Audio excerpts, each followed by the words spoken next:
Villain అరాచకాలను ఎదుర్కొనే విధానంలో Prabhas character లేకపోగా బాధ్యత లేని కుర్రాడిగా చూపించడం ఈ సినిమాకి పెద్ద మైనస్.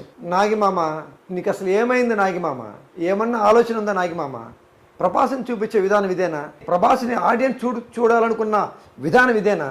కథకి సంబంధం లేకుండా క్యారెక్టర్ డిజైన్ చేసావు, నీకు హ్యాట్స్ ఆఫ్ మామ. ప్రభాస్ని కమెడియన్గా చూపించే ప్రయత్నం చేసినందుకు నీకు పాదాపి వందన నాగిమామ. దయచేసి ఐఎమ్ రిక్వెస్టింగ్ నాగిమామ, కొద్ది రోజులు ప్రభాస్ హార్డ్ కోర్ ఫ్యాన్స్కి కనిపించమాక మామ. కనిపిస్తే వాళ్ళు ఊరుకోరు మామ, please. Hi, hello Purna TV ప్రేక్షకులకు నమస్తే. నేను మీ నాగు పర్వతిరెడ్డి. ఈ రోజు మీ ముందుకు కల్కి సినిమా రివ్యూ ఇవ్వడానికి మీ ముందుకు వచ్చాను. ఒకసారి రివ్యూలోకి వెళ్దామా? సినిమా విషయానికి వస్తే మన మైథాలజీ మహాభారతాన్ని ఫ్యూచర్ని ముడిపెట్టి ఈ సినిమా తీయటంగా జరిగింది. సింపుల్గా స్టోరీ విషయానికి వస్తే సుప్రీం యాస్కిన్, అదే మన కమల్ హాసన్, ఒక విలన్ రోల్ ప్లే చేశాడు. ఇందులో అతని పని ఏంటంటే ఈ భూమండలాన్ని ఫ్యూచర్లో జరిగేటటువంటి కాశీని ఒక దుర్భరమైన స్థితికి తీసుకెళ్ళిపోయి బీడుపడ్డ ఏరియాలాగా మార్చేసి అక్కడ ప్రజలందరినీ భూమిని తన కబంధాస్తాల్లో మార్చుకోవాలనే ఉద్దేశంతో 200 సంవత్సరాల పైబడినటువంటి సుప్రీం యాస్కిన్ కమల్ హాసన్ వృద్ధుడైపోయి చావుబై స్థితిలో ఉండి తను తిరిగి వృద్ధాప్యం నుండి యవ్వన స్థితికి చేరడానికి అదే ఏరియాలో ఉన్నటువంటి బానిసలైనటువంటి ఎంతో మంది ఆడవాళ్ళను, చిన్నపిల్లల్ని అక్కడ తీసుకొచ్చి వాళ్ళ గర్భంలో బలవంతంగా ఒక కెమికల్ని ప్రవేశపెట్టి వాళ్ళ గర్భం దాల్చేటట్టు చేసి ఆ గర్భంలో పాజిటివ్ వస్తే వాళ్ళని బతకనిస్తాడు, నెగిటివ్ వస్తే ఆ ఆడవాళ్ళందరినీ తీసుకెళ్ళి ఒక పెద్ద అగ్నిగుండం భాండాగారంలో వేసేసి సజీవ దహనం చేసే కార్యక్రమం సుప్రీం యాస్కిన్ అయినటువంటి కమల్ హాసన్ చేపడతాడు. ఇదే ప్రాసెస్లో అక్కడే ఉన్నటువంటి దీపికా పదుకొనే కడుపులో కూడా ఆ రసాయనాల్ని ప్రవేశపెట్టి ఆమెకి గర్భిణీ తెప్పించి టెస్ట్ చేస్తే ఒక పాజిటివ్ వస్తుంది.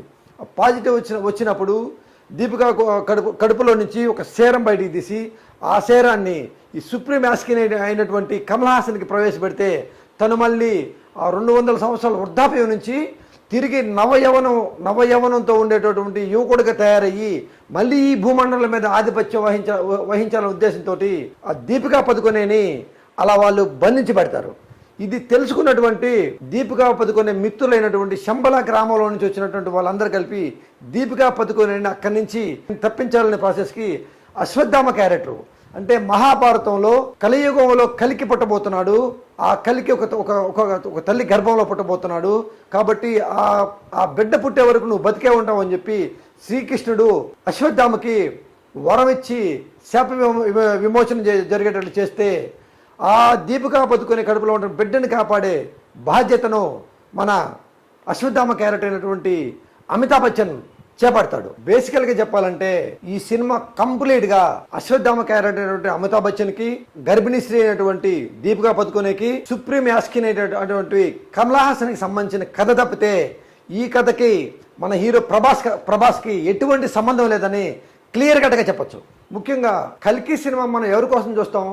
ప్రభాస్ కోసం చూస్తాం. అటువంటి ముఖ్యమైన పాత్రధారి అయినటువంటి ఈ ప్రభాస్కి ఈ కథకి ఎటువంటి సంబంధం లేకుండా చేయటమే కాకుండా ఈ ప్రభాస్ ఇందులో బాధ్యత లేని ఒక కుర్రాడుగా కాంప్లెక్స్కి వెళ్ళి అక్కడ మందు తాగుదాం, ఎంజాయ్ చేద్దాం అనే సంకల్పం తప్పితే వేరే లక్ష్యం ఏది లేనటువంటి కుర్రాడుగా ప్రభాస్ క్యారెక్టర్ని తీర్చిదిద్దాడు మన నాగిమామ.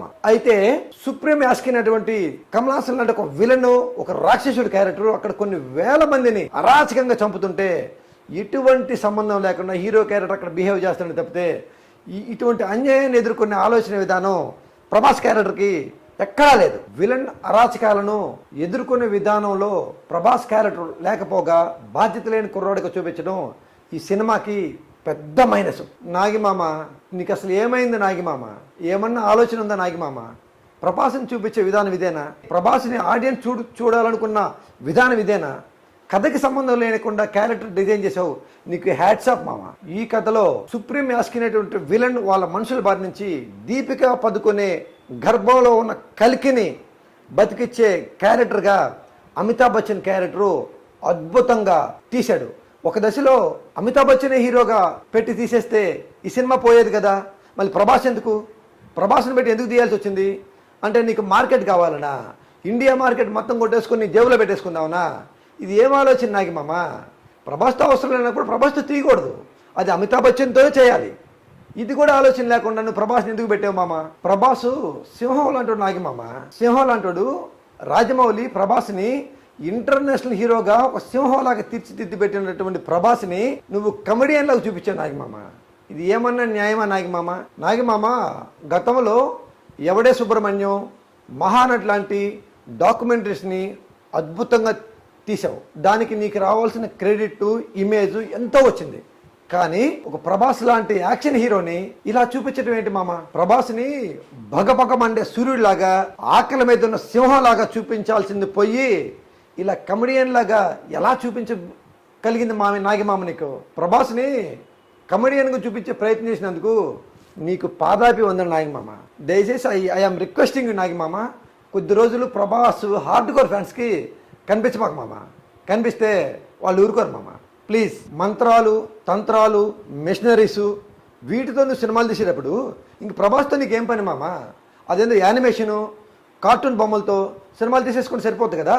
ఇంక ప్రభాస్తో నీకేం పని? నాగిమామ ఈ సినిమా ఎలా తీసాడంటే యంత్రాల సహాయంతో, మెషినరీ సహాయంతో ఆకాశంలో నుంచి విలన్స్ వస్తుంటారు, రకరకాల ప్లేస్ల నుంచి విలన్స్ వస్తుంటారు. ఇట్లా తీసేటప్పుడు నువ్వు క్వశ్చన్ వేసుకోవు మామ. ఇది ఆడియన్స్ చూడగలుగుతారా లేదా? కొన్ని క్వశ్చన్స్ వేసుకోవాలి కదా స్టోరీ రైటింగ్ చేసేటప్పుడు. నీకు ఆలోచనలు రావు మామ. ఈ సినిమాలో ఒక దారుణమైన భయంకరమైన బ్లండర్ మిస్టేక్ ఏంటంటే, దీపికా పదుకునే కడుపులో ఉన్నటువంటి కలికిని కాపాడటానికి, కలికి భగవాన్ని కాపాడటానికి అశ్వత్థామ క్యారెక్టరు విశ్రమిస్తూ ఉంటుంది. అలుపెరగని పోరాటం చేస్తున్నప్పుడు సుప్రీం యాస్కిన్ ఏం చేస్తాడు? ఆ దీపికా పదుకునేని పట్టుకొచ్చి నాకు అప్పచెప్తే మీకు వరాలు ఇచ్చేస్తాను అని కొంతమందికి ప్రకటించేస్తాడు. దానికి గాను ప్రభాస్ క్యారెక్టర్ ఏం చేస్తుంది? దీపికా పదుకునేని పట్టుకొని వెళ్ళి విలన్కి అప్పచెబుదామని చెప్పి అశ్వత్థామ క్యారెక్టర్తో ఫైట్ చేస్తుంది. ఇది ఏమన్నా న్యాయమా మామ? అంటే హీరో క్యారెక్టరు నువ్వు విలన్కి సపోర్ట్ చేయాలా? న్యాయాన్ని, ధర్మాన్ని బతికించాలా? కలికిని బతికించాలా? ఈ క్యారెక్టర్ ఏం బిహేవ్ చేస్తున్నట్టు? మినిమం ఇటువంటి ఆలోచన విధానం లేకుండా హీరో క్యారెక్టర్ నేలబారుతనంగా దిగజార్చవే. ఏమన్నా న్యాయమా నాగిమామ? ప్రభాస్ క్యారెక్టర్ విలన్కి ఎందుకు సపోర్ట్ చేస్తుంది? అక్కడికి వెళ్ళి కాంప్లెక్స్కి వెళ్ళి ఎంజాయ్ చేయడానికి, తన స్వార్థం కోసం, తన ఆనందాని కోసం బతకడానికి, దానికి విలన్కి సపోర్ట్ చేసే విధానంగా ఈ క్యారెక్టర్ని డిజైన్ చేశాడు మన నాగిమామ. ఈ సినిమాలో ప్రభాస్ క్యారెక్టర్కి, అశ్వత్థామ క్యారెక్టర్కి ఫైట్ సీక్వెన్స్ పెట్టాడు.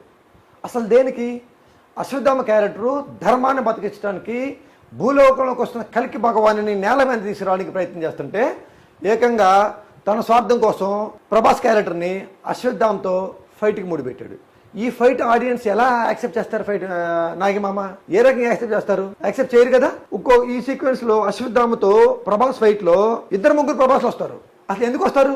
నువ్వేమన్నా భగవంతుడువా? నీకేమన్నా మంత్రాలు ఉన్నాయా? ఏమన్నా యంత్రాలతో 2-3 పుట్టరు కదా మిషన్ సహాయంతో. ఇటువంటి ఐడియా లేకుండా ఆడియన్స్ కన్ఫ్యూజ్ చేసి ఆడియన్స్ని డిసప్పాయింట్ చేసే ఆలోచనలు ఎందుకు నాగిమామ? దీనికన్నా బెస్ట్ మార్గం కూడా చెప్పనా?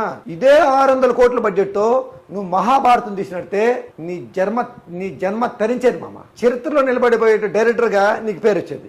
కానీ నువ్వేం చేసావు? జనాలకి రుచించని విధంగా నువ్వు సినిమా తీసావు. ఈ సినిమాలో చూసి ఆడియన్స్కి జుగుస్పాకరంగా ఉండే ఇంకో పాయింట్ చెప్పనా? హాలీవుడ్ హీరోల చేత తెలుగు డబ్బింగ్ చెప్పించినట్లు ప్రతి క్యారెక్టర్ చేత మాట్లాడించావు.